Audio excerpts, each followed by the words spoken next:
Hello, everyone. Thank you so much for joining me. I thought as we're approaching the end of 2025, and my goodness, this year has been on roller skates. I can't believe we're in December soon. So, anyway, I'm going to do obviously, I'm going to do the whole of December for everyone, all the ascendants, but do please also listen to the moon. Where, say, for example, if your ascendant is, say Aries, but your moon sign may be in Scorpio, so listen to both Scorpio and Aries. That way you get like a feeling of what the planets are promising you, where the opportunities are, but then also how you're feeling about those transits and what you would like to dip your toes into and experience, and what you don't want to. So anyway, this is very important time because I did a video a while ago about Sagittarius. So because in the skies we have Saturn in Pisces, 10th aspect, which is like the most important aspect because it really kind of it's your how people see you. 10th house, like because it's what you do, you seriously can't actually move away from. And 10th aspect is it's like your responsibility, your duty. And obviously K2 is also in Leo, from there is aspect in Sagittarius. And Jupiter will pretty soon will be going into Gemini again, and from there will be aspect in Sagittarius own sign. So it's protecting it, but it's also situations are occurring where there's going to be massive changes. And in that video I talk a lot about what actually this means, and what happens is this month, which is month of December, all of the personal planets like the Sun, Mars, Venus, Mercury will actually go into that sign. So it's a very important time. And also the new moon that ends the year for us will be in Sagittarius as well. So there's lots of things to process for all of us when it comes to Sagittarius, which is the sign of goal setting, belief system, focus, and also it's like opportunities, sign of like our heritage as well, in a sense. So a lot going on, and also because we're fast approaching what would be Satya Yuga, in what it means also, because Sagittarius is a sign of truth. And what's happening now with the Satya Yoga going on and all the planets having impact on that sign, it just means that we are having an unveiling and awakening, and the humanity is literally, the veil is coming off. So if we were to, we are literally be invited to not live an outer world, if you like, not always be like out there doing, but actually reflecting on the inside, because all the answers are within us.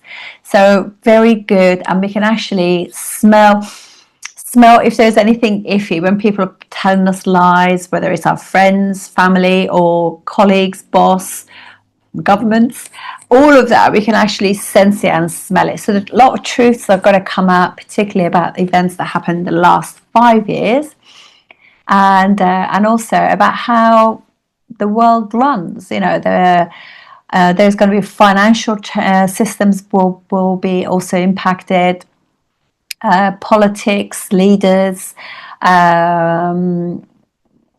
also the judiciary system as well, because justice and judges, all of that is actually ruled by Sagittarius. So very important time. And for us, we need to just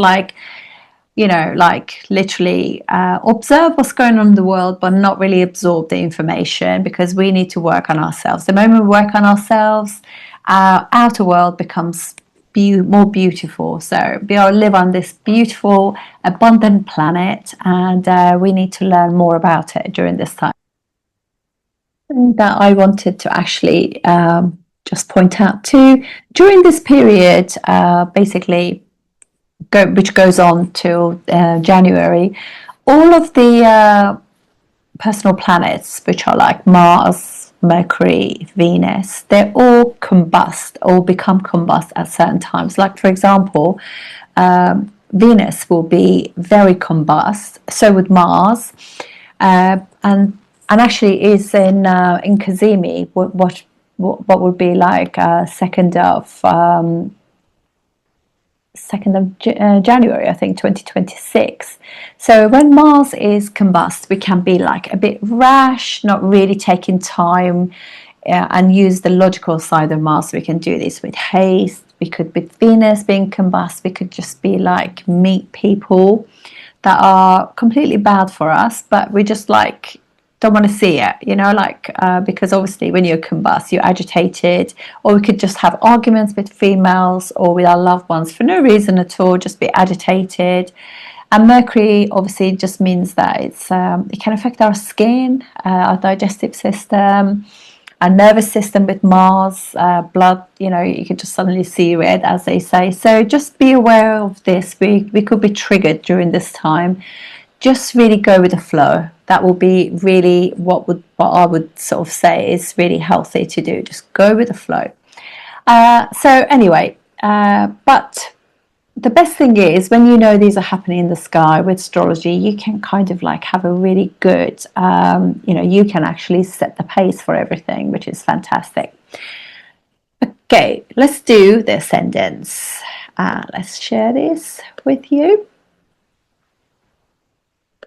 Okay, so allow me please to just actually, this is on the 5th, so I just wanted to say on the 1st of the month, just go back some hours as well. Right, so as you can see, hold a bit. Okay, right, so we have Moon and Ashwini kind of like 1st of December. It could go into the 2nd, depending on where you are. If you want to do your intentions and get the most out of Moon being in Ashwini, please, you know, just make a note in your area. So it's a really good day for intentions. And then we have on the 5th of the month. Okay. Hello, this video is for Cancer Moon or Cancer Ascendant using the sidereal zodiac for the month of December 2025. I hope you're all well. Interesting month ahead. And interesting that end of the year we are actually invited to do things to do with Sagittarius again. So, okay.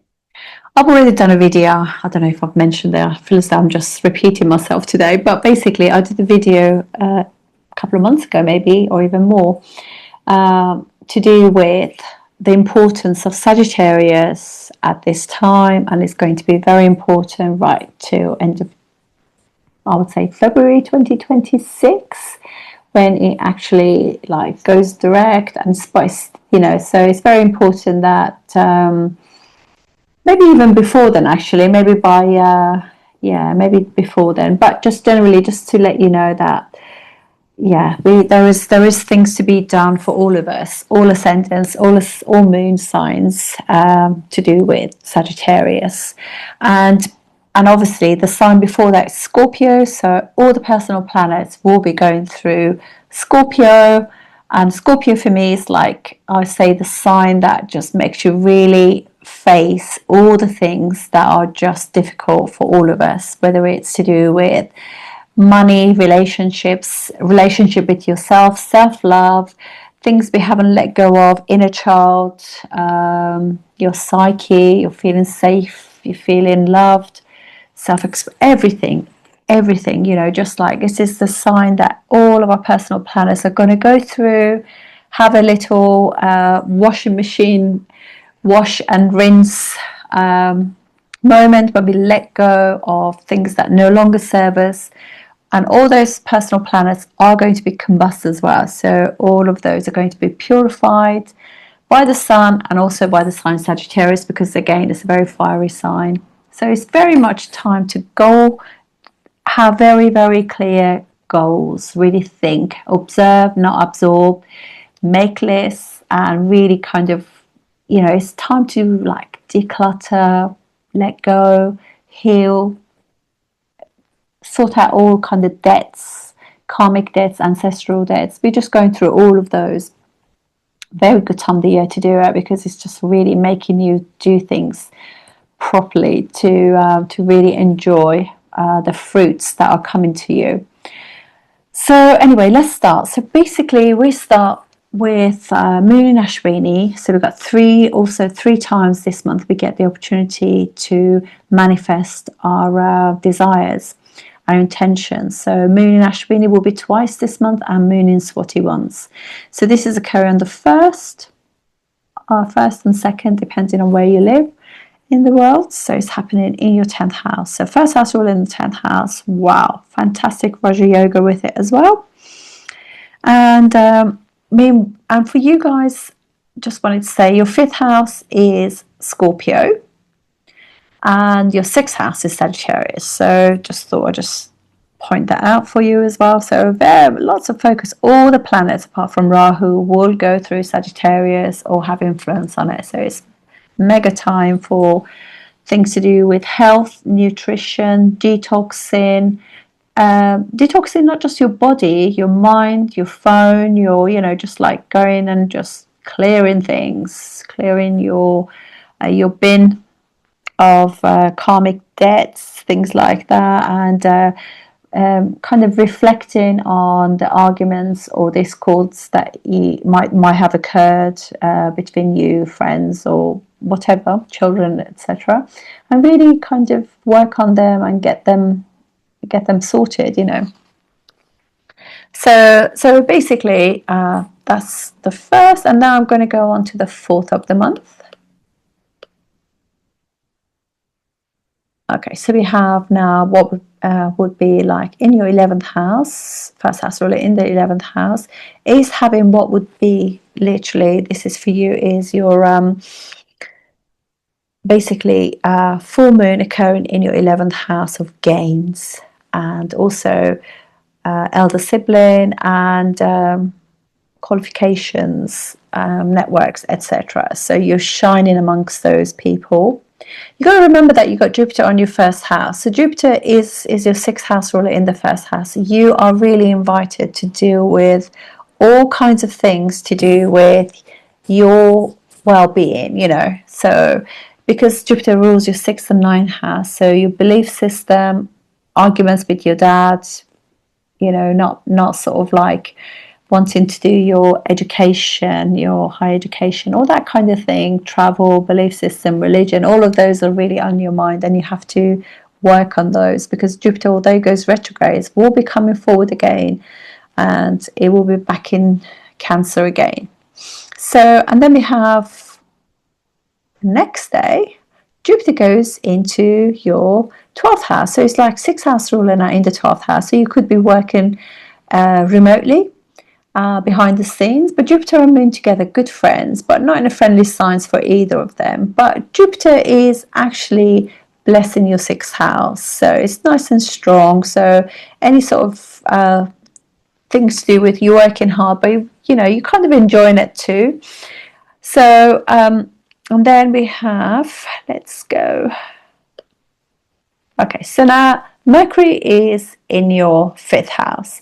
Mercury for you rules basically 12th and the 3rd house. So basically Cancer people are not very good at actually expressing their feelings. They don't want to upset anyone. But by not actually speaking their truth, it can actually create some issues. And as Mercury is heading over to Sagittarius, that will become more and more evident actually. So now we have all these 4 planets, personal planets, all of them in Scorpio, in your 5th house. So we know that in order to really enjoy life, you need to deal with issues to do with 3rd, expressing yourself and letting go. With Mercury, with Venus, will be your home, your mum, your family, feeling secure, etc., as well as your things to do with your work, having a nice balance to really just enjoy that. Then you have the Sun, which is your second house ruler of family and values and choices you make. And then we have Mars, which rules for you what would be it's your Yoga Karaka planet, so 5th, and also your 10th house. So very important planet. So all of these planets are going through some form of purification because of the Sun, and also letting go and transformation in that sense. So you're letting go, learning to let go and wash and rinse these issues before they go forward. Obviously, Sun is also purifying them too. So, and then, so we're on the 6th. Let's go now. Okay, Mars on the 8th, 7th, 8th goes into what would be Sagittarius. It's a Yoga Karaka planet. So very, very important not to micromanage our children. 5th house ruler in the 6th house. And but if you're a teacher, it's a very good time. You could be actually teaching some young children during this time, or sort of really trying to rectify any issues that you've had with your young ones. And also it could be that not very good time to be speculating any sort of assets or money or something like that. Just be very cautious with that. And then I want to go on to the 16th.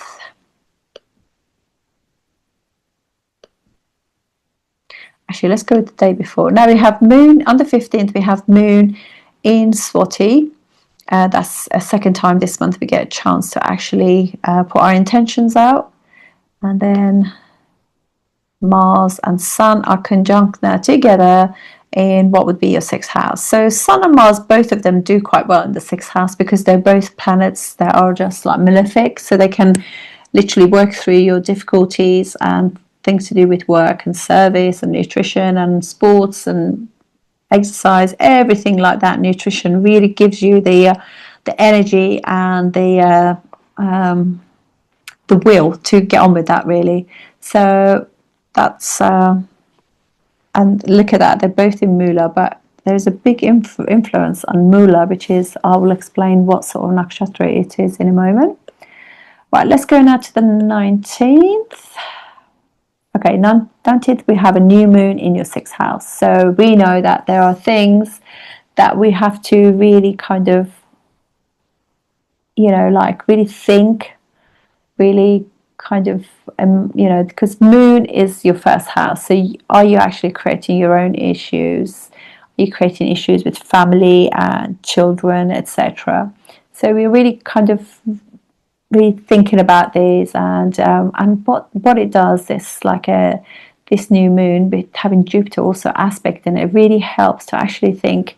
This is literally the sign of focus, planning and executing, because it's such a focused, sharp and going for it energy that comes with this sign. So it's a really good time to set your intentions of things that you want to be passive, but these are the things I want to do, I want to get on with.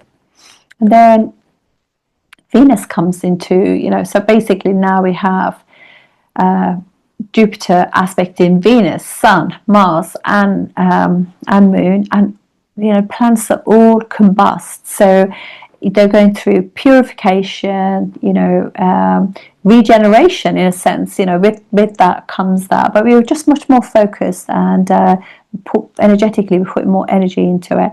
Very important not to be lashing out at people. Just using the energy for your own good rather than just going for anything that could upset yourself in the long run. And then we have let's go basically now to another week.